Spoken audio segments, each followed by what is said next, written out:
to have you. And I've not heard you speak before or heard your presentation, so I'm anxious to hear what you have to tell us this morning. Well, yeah, thank you. Thank you for having me. It's nice to see human beings. It's nice to see adults, really. I've got 2 kids upstairs, right? And they're in school. We don't see many other people.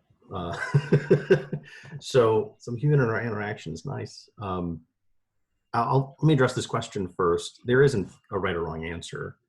The whole point of answering the question is just to think about the interaction between behavior and your experiences. But it's a bit broader than that. We exist in cycles of experiences and behaviors within our own choices, but also our neighbors and our family members and our organizations.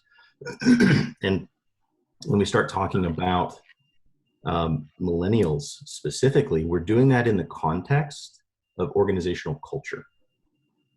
And organizational culture creates experiences and behaviors, and it's all very interdependent.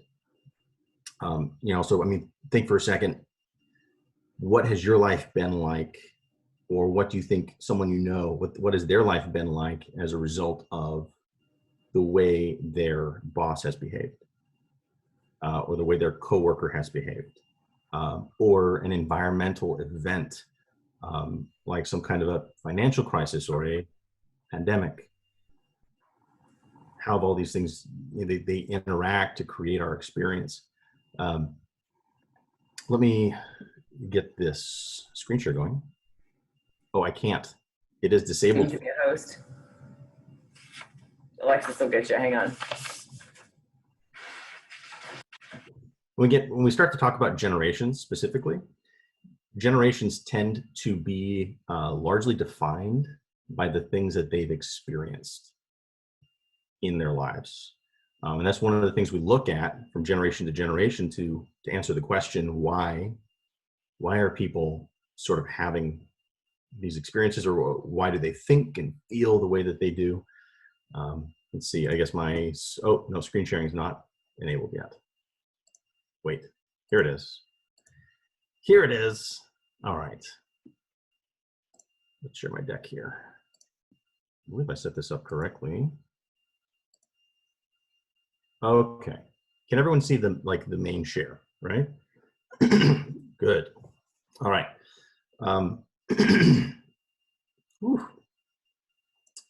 So let's get into it, because we're gonna revisit the culture piece.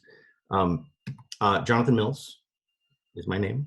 I have a company called Corporate Culture Specialists. Amy did a good job describing what I do from a very marketable perspective. But in a more gritty way, my focus is trying to connect the inorganic to the organic components of an organization. What are the things we can do systematically to engineer the design of an organization to have a positive impact on the human element, on the experience that people have? Focus today, though, is engaging with millennials in the workplace. And we're going to start that discussion by setting some parameters. We need to understand the context of the discussion to really get a grasp on the information that I'm going to share. So we're going to define culture first. I think a lot of folks have encountered this iceberg analogy. If they've ever dived into culture as a subject, or anything really in the periphery to that. And it holds true. It's a good analogy. There are behaviors on the surface that are really visible. Rules, the clothes you wear, the schedule you keep. But there are way more elements beneath the surface, right? Things that drive motive and decision-making, beliefs, and at the deepest core values of what a person decides is worthwhile and valuable. I also have a bit of a sort of a loose definition here. I want to focus specifically on the second line. Culture is a manifestation of values.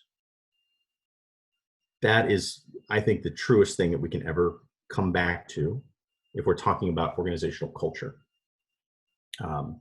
We're talking about the way a company works, the way things are, the choices we make, right? Why we make them. It always comes back to what is it that matters to individuals with influence. Not their stated corporate values, but their personal values. And that's critical because it's not just the things you decide to do that you're going to do, right? Leaders behave in such a way it's stemming from what really matters and strikes them as important, right? It's a value proposition for their life. But moving forward, we're going to focus on the second to last line here. I want to talk about how culture is this cyclical repeating thing. In fact, coming back to the behavior experience question, culture is a cycle. Culture is this body of experiences that is created whenever there's inputs put into that experience. At any time someone has a behavior or carries a belief, anytime there's an environmental experience, your demographics and your background, your personal cultural heritage, shared and individual experiences feed into this this body, this personality of the culture that results then in more behaviors. It results in, levels of productivity, organizational turnover, things that address the bottom line, but more importantly, things that cycle back and continue to perpetuate a culture. Jumping to the next one, this is my favorite. Culture is a tug of war. So organizational culture is an expression of the values of the people driving the organization and the people who are members of the organization. But those values are a balancing act, because every influence you have over culture is going to be at the cost of some other influence. There's always not just an opportunity cost, but a counter influence to what you do. And I want to share a framework based on this idea. It's called the Competing Values Framework. And I like starting here because it's highly validated methodology. And it is really great for encompassing all cultures. Every organization can fit into this type of culture mapping. That makes it a really good context to talk about millennials. Because if we understand a good framework for the context, and if we understand millennials, then we can pinpoint behaviors that are good for millennials. Like, what are the behaviors that they're looking for? What is the direction we should be headed? How should we be benchmarking to serve this generation, right, and others? So this competing values framework starts with the foundation that every culture exists on two spectrums. The first being an inward versus outward focus. This is where do you spend your energy and attention, on the organization itself or on the external environment, the market, competitors, products, intellectual property, right? Internal being teams, processes, rules and regulations, professional development. The second spectrum that every organization exists on is between freedom and control. I think we've all experienced the negative sides of control for the most part. I think a lot of us have experienced the negative sides of freedom, although we may tend to take those for granted. But this is a question of how much regularity and control is exerted over the way an organization operates. Are there rules and regulations that are followed, or is productivity and work driven by organic elements like trust and relationships, or the health of those relationships? And these two spectrums, they cross to make this wonderful 4-quadrant diagram. Okay, so if we're looking at them, an organization with a high degree of freedom, right? Not many rules. It's highly based on relationships, and an inward focus is a family culture. This is your tiny startup. This is your startup that's actually a family that's running it. There are not a lot of policies or procedures. They're not needed. It tends to be a small group of people, or there tends to be a strong personality at the head that's driving decisions. And you don't need a lot of rules, because there's a lot of there's close-knit relationships that drive decision making and keep folks responsible to be productive. The next culture type, still high degree of freedom, but now an outward focus, a focus on the market, is an inventor culture. Inventor cultures they're innovators. This is a hard drive to be constantly creative, to take risks. There's not a lot of control, so there's a lot of creative expression, and a lot of reinventing over time. Right? This is where your Apple computer comes from. Maybe not now, but at the beginning, right? Small organization creating something that's new and innovative. If we step down now, still with an outward focus on the market, but instead of freedom, high control, you have something that looks like a champion culture. This is the stock market. This is investment firms, right? A lots and lots of attention paid to the rules of the market, to indicators that tell you what is happening, and then a strict adherence to use those indicators to make decisions. Employees in this culture tend to have sort of an opposite relationship from the family culture, where they're actually highly, highly competitive against one another, right? This is an individual champion over the whole, generally. Our last remaining culture, inward focus, high control, is the machine culture. This is your factory. This is your car manufacturer, your phone manufacturer, clear examples, right? There's lots and lots of regulation and consistency, because the product needs to be the same every time. Now, every organization is a combination of these 4 culture types.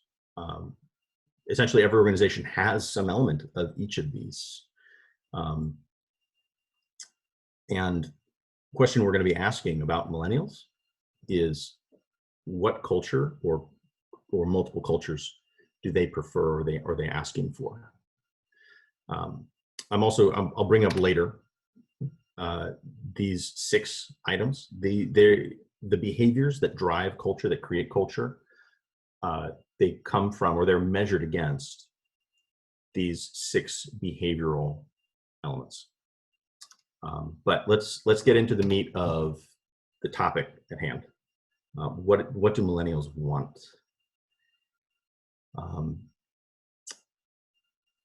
I love this, because millennials yes, they're a distinct generation, but if you understand millennials, there's a lot you can do to understand the trend of change over time. Millennials are dynamically different from previous generations in a more distinct way than previous generations were different than their previous generations. Does that make sense? So there's a more drastic change with millennials than we've seen in previous generations. Now, I mentioned before, millennials are or generations generally are, can be described by the experiences that they've had. And same is true for millennials. So I want to pinpoint some of these experiences that millennials have had. I'll say we now, because I am a millennial. We've had access to worldwide information for most of our lives. I mean, just we can find out anything we want with very little effort.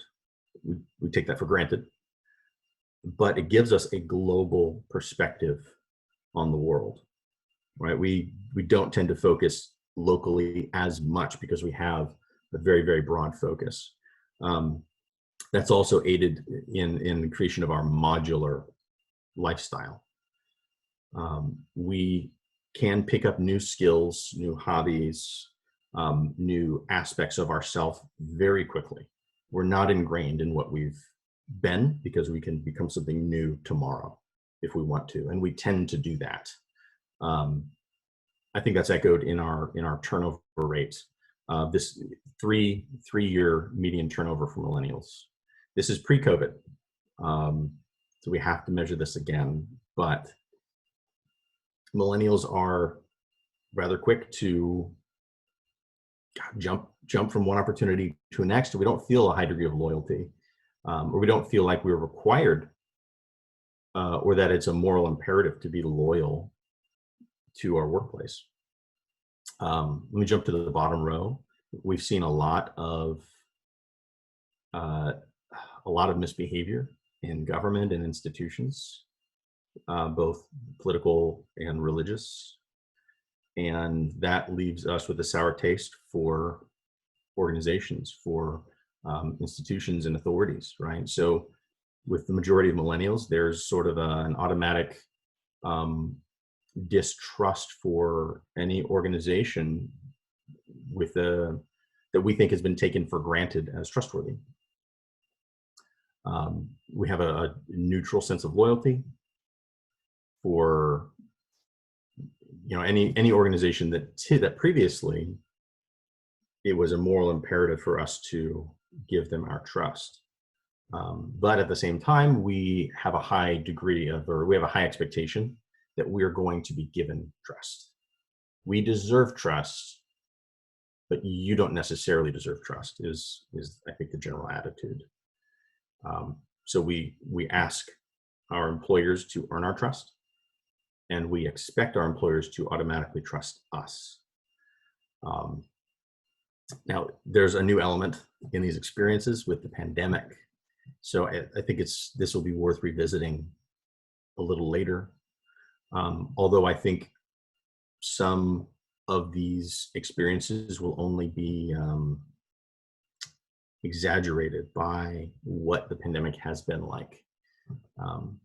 Still, food for thought. Now, coming back to this 4-quadrant culture diagram, I have surveyed millennials, and I have used the same survey tool that stems from the competing values framework to assess for millennials, what type of culture do you want? And the results were interesting and not exactly what I expected. Let's take a beat here. See how am I doing on time? And I'd like to know, what do you guys think the results are going to say? Any thoughts? It's 9:52, so you have probably a good maybe 5-10 minutes left for sure. Fantastic. And I got so many questions. No questions yet. I will stick around as long as you guys like. If it's okay. I don't know where to go on where this thing is going to land. I feel like they're going to make up their own little quadrant. Now, I feel like it'll be very, like, if you could just draw a circle in the middle of the intersection, that like a little bit of everything. Yeah. Now, millennials are a diverse group. we talk about generations like they're monoliths, but they never are. It's a full spectrum. There are millennials who are more like baby boomers than they are like millennials, right? And millennials who are probably more like Gen Z. It's just full spectrum, and that's okay, right? So the results I have represent a majority of millennials, but it's a slim majority, right? Just over 50% of millennials have responded with the results I have, but they're interesting. What I found is that millennials, they are looking at two culture types: the family culture and the machine culture. But through this survey tool, machine culture is the primary. So millennials are looking at these possible experiences, and they're prioritizing consistency, reliability, predictability, and then they're prioritizing team building, relationships, and mentorship type leaders. And I was taken back. I assumed, okay, they're going to be hard family. That is it. That is the culture, right? That's what I want personally. I'm a millennial, so everyone else must think that way too. But you know, there is a strong desire for consistency, for a sense of security in the workplace, which I thought was fascinating. Now, I surveyed them a couple of different ways, right? I used the validated tool, but I also dug into these 6 types of behavior, these 6 categories of behavior that are used in the tool to understand culture, to map it. And I looked for key behaviors or terms. I allowed millennials to select the behaviors that they thought were most important in each type. And I have the top 5 behaviors for each dimension of culture. These in themselves are fascinating. And what I discovered when I'm asking millennials about specific sort of behavior archetypes, like, you know, employee well-being, right? It's its own item with its own bucket of opinions and thoughts. These answers are more qualitative than the first result. And what I found is that there's actually, when asked about culture in these terms, millennials overwhelmingly prioritize family culture, and machine is their secondary. So all these green items are behaviors in an organization that will shift the organization towards the family culture: low control, internal focus. And the top selections are actually at the top of the list there. So most of the time, millennials are picking communication and employee well-being and continual learning and mentorship. I was surprised to find that stable pay was the biggest selection for leadership style as a category, which is fascinating. And leadership, you know, effectively is generally how employees find their motivation. And although stable pay is this first selection and is therefore an expression of what a majority of millennials will look for in leadership and how to be motivated, that is contrary to what we know about human psychology, which is that external pay, although it is a hygiene need, is a sort of a foundational basic need, is also diminishing return. The more powerful motivation comes from intrinsic or internal motives. It comes from a sense of purpose and belonging and safety. Now, I took these results and I coined them. There's this hybrid culture here that's being described, and I called it a stable family. So, effectiveness is achieved through efficient processes in human development, participation, and trust. Leaders that are coordinators, organizers, mentors, team builders, and values that come from efficiency, consistency, commitment, and communication. This hybrid culture is in some ways, millennials having their cake and eating it too. They want an organization that's built with consistency and care that serves their human needs for relationship and trust. Right? They want to be a person in good relationship and standing within a well-designed organization. So, as consultants, as small organizations that are growing, one thing we can take away from this insight is that we need to preserve the strong relationships that tend to come naturally when we're startups, when we're small. But we need to do that systematically.